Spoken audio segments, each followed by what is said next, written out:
Welcome to our Stoa Leadership Series. My name is Angela Childress, and I serve as your Stoa Executive Director. I am pleased to be able to interview many of our Stoa leaders, past and present, for this series, and I'm asking them questions related to Stoa's purposes. Today, I'm very pleased to introduce you to Dr. VanSchalin. Van has served as a Stoa president, as our first NITOC tournament director, and also as our first webmaster. So thank you so much for being with us today, Van. Welcome. Oh, good morning, Angela. It's so fun to be with you. Thank you. Well, as you know, Stoa does seek to facilitate opportunities for competition and training.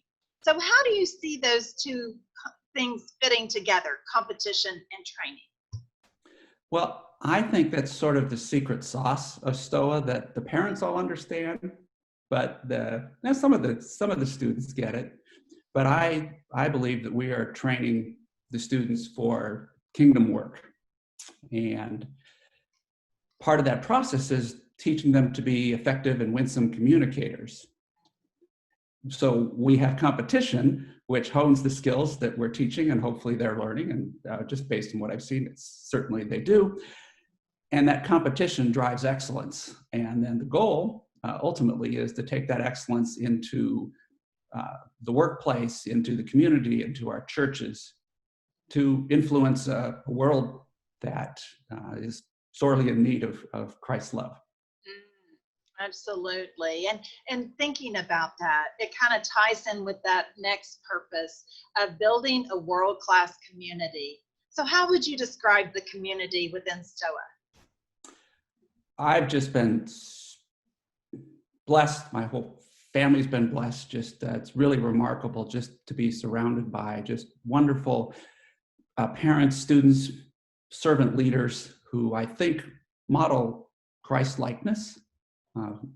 And we get to see that lived out, not only in club meetings and at tournaments, at national championships, but and it's not just words. I mean, we can say those things, but I think the opportunity to see people living it out in the community in which we're involved has been really remarkable. I mean, you and I know you've certainly seen it. We could sit here and tell stories all day long of just gracious attitudes, humble attitudes, willingness to serve, early mornings, late nights, you name it. Just people have come together to do remarkable things just over this last decade for Stoa, and more importantly for Christ. Yes. Well, is there one example maybe that does stand out that impacted your life personally?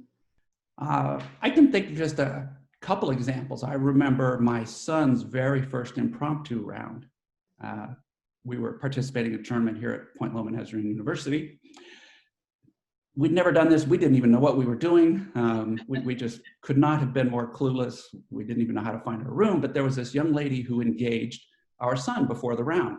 We're sitting there waiting for him to speak, and she just started to chat with him, and his first speech was not the best of his speeches, but it was remarkable. We found out later that this young lady was the national champion in impromptu. And so here she was speaking to a 12-year-old who was new to the league, nobody knew, but took the time just to invest in him. I mean, I can think of another example, one of our other national champions. So before a round, she was coaching a student that would be competing against her.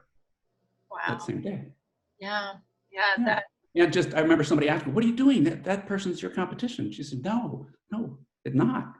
Yeah. We're all in here to get better, to be able to learn the craft, to be able to communicate effectively. And for her, that was just lived out in coaching her competition right before the round, which was remarkable. I did not see that in the world of sports that I grew up in.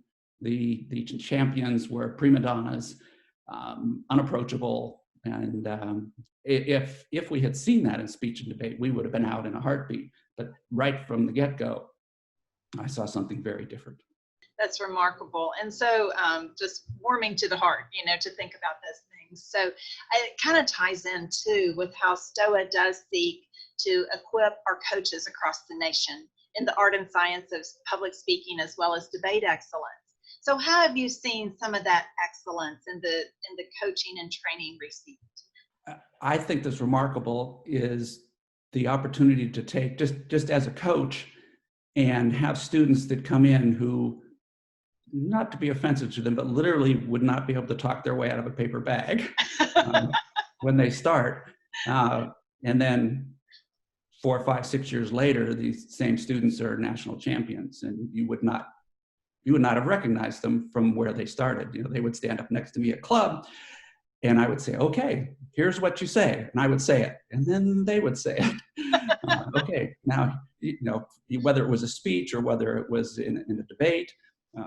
So here's how you start your first, affirmative constructed. Now say after me, and they would say it after me, and then then that same student ends up being the top speaker at nationals. It's like, wow, it's just so cool. As these students worked with their parents and coaches and other students to just see the development, and you get to watch it right in front of your eyes. Absolutely. The transformation is amazing and very much encouraging, I think, to everyone. So as you know, we truly do seek to promote a biblical worldview. So why is that important to you as a leader and as a parent? Well, I think without a vision, the people perish, and our vision is a Godward vision. And right from the get-go, I think everything that we have wanted for Stoa is to move our parents, our students, our clubs, our tournaments in a Godward direction, that we would have a Godward focus.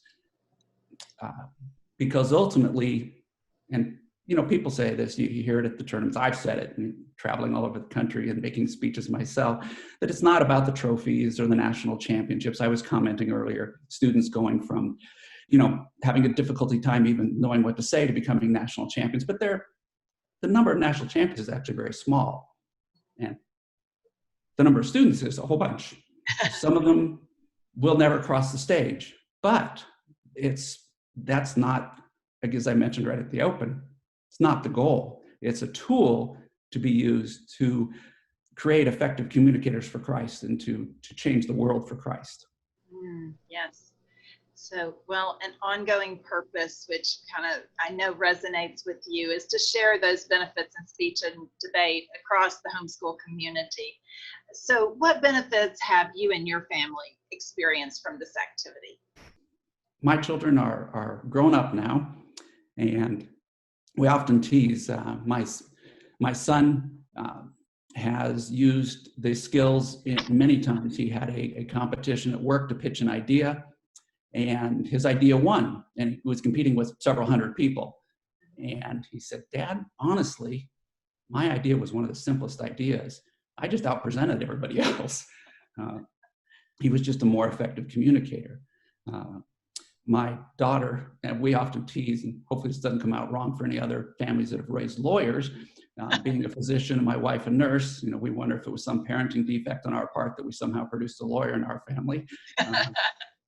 So my daughter being a lawyer, just watching her as she competed in law school in moot court, and just exceedingly well. It was such a joy just using the tools. And I would hear her we'd get to go see some of the competitions and hear her making some of the arguments that she learned back when she was 14, 15, 16 years old. It was very fun to see just her using that effectively. And now as she's in her career, being able to use the tools that she was equipped with back in junior high school and high school, I think is a remarkable thing. And so it's what we want. It's the goal. It's what we believed would happen. But you never know. We heard from other parents, "Oh, this is what will happen."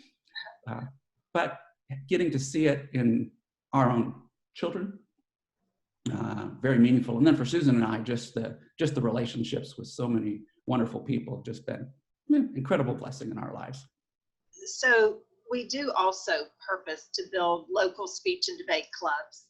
So just describe a little bit your own club experience. Well, I participated in a couple of different clubs here in San Diego, and it is the process of bringing new families, new students into an activity where they're just as new as we were. We didn't know. I mentioned my son's first impromptu round, and so he gave his speech, and somebody said, "Well, I bet you're looking forward to the next round." And we're, what? What? He does this again? He says, "I do it again?" We didn't even know. I mean, we just knew so little, and everybody comes in like that. And so the opportunity to work with families and shepherd them through the process. And I think parents learn as much as, at least me as a parent, I did learn as much or more than our students do. And I think that we benefit tremendously from the activity as well. And just we see that being reproduced in club after club after club, but not just here in San Diego, but around the country. So in what ways do you see Stoa achieving its mission of training homeschool students to speak boldly and change the world for Christ? So having the perspective of adult children now, as I mentioned just a minute ago, it was kind of all theoretical early on. This is something we believed would happen, we would hope would happen. But just getting to watch both of my children in their careers, still being involved in their church and leadership in their churches, in the community in ways also. It is a vision that's being lived out, where we've been very blessed in our family to have that happen. There are no guaranteed outcomes. You cannot guarantee doing speech and debate is going to result in outcomes for any particular one individual, but I think the Lord is faithful, and that I think the majority of students and families who have the opportunity to participate in this activity will see those benefits. And I think that's a hope we can provide to the new families who come into our clubs, as you just asked a minute ago, and get to see that lived out. And it's a joy to be able to see biblical principles at work and God's promises essentially being fulfilled. Yes. Any final comments you would like to share with our audience, Van? I think that parents, as you consider what activities you might involve your students in during their educational careers, there is no better activity than Christian homeschool speech and debate. And I'm a partisan of Stoa, of course, but I think there are other opportunities, and I would encourage families to get involved, whatever is available to them at the local level. I think, math, science, arithmetic, music, the arts, it's all valuable. There's a lot of wonderful activities that you as parents can participate in, or you as students can be a part of. But I think that you will find that the speech and debate activity will equip you in ways that you would never even anticipate, and prepare you for the next step in your life, whether that's going on to college, a vocation, right into a career, but that it will be a benefit in whatever area in which the Lord is calling you to serve. That's true for the parents as well. Thank you so much for sharing today, Van, and may God continue to bless you in all that you do to glorify Him.